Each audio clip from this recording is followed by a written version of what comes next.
Welcome back to another deep dive. Today we're looking at someone truly remarkable, John Archibald Wheeler. He was a physicist whose ideas, well, they didn't just explain the cosmos, they really changed how we think about reality itself. Indeed. Wheeler, an American theoretical physicist. Yeah. Hugely important figure. He was largely responsible for, getting general relativity back into the spotlight after World War II. A key collaborator with Niels Bohr, of course, and just a font of brilliant, enduring concepts in physics. Stephen Hawking even called him the hero of the black hole story. Quite the title. Absolutely. And for this deep dive, part of our Science Corner focus, our mission is really to dig into the sources and pull out the key insights about this innovator. We want to understand why his work still matters so much today. Okay, so let's unpack his journey. It starts with, frankly, stunning early brilliance. Getting your PhD at Johns Hopkins at just 21, that's something else. It really is. And then, very soon after, 1939, you have this crucial work with Niels Bohr. They use the liquid drop model. Think of the nucleus like a tiny drop of liquid. And with that model, they could explain nuclear fission, specifically why uranium-235 fissions so much more readily than uranium-238. It was foundational. Foundational, right. And that theoretical work quickly became very, very practical during World War II. Oh, absolutely. His role in the Manhattan Project was critical. He was deep in the work on nuclear reactor design. He actually coined the term neutron moderator. Replacing Fermi's term, the slower downer. Exactly. Neutron moderator sounds a bit more scientific, perhaps. And his problem-solving skills were vital at the Hanford site reactors. They kept shutting down unexpectedly. Wheeler figured out it was xenon-135, a kind of nuclear poison produced during fission.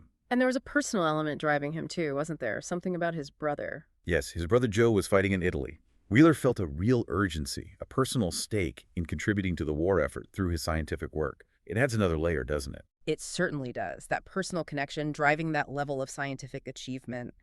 Powerful stuff. So after the war, he didn't step back. He helped design the hydrogen bomb, led Project Matterhorn B at Princeton.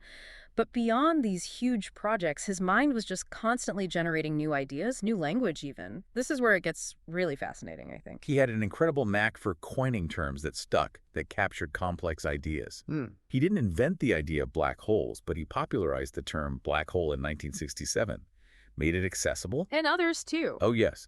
Terms like quantum foam, wormhole, and maybe most profoundly, it from bit. Okay, let's unpack those a bit. Wormholes. Right. So wormholes are these hypothetical tunnels, shortcuts through space-time, theoretically connecting maybe distant points in the universe, or even different universes. Still speculative, of course. And quantum foam. That describes the very, very small scale of space-time.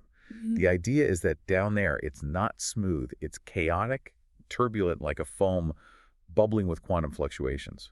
Wow. Okay, and then you get to his really philosophical, almost boundary-pushing ideas, like the one electron universe back in 1940. Yes. A truly wild idea he proposed, possibly even just in a phone call to Richard Feynman. The suggestion was, what if every single electron and positron in the universe is actually the same electron, just weaving back and forth through time? That influenced Feynman quite a bit, didn't it? Profoundly.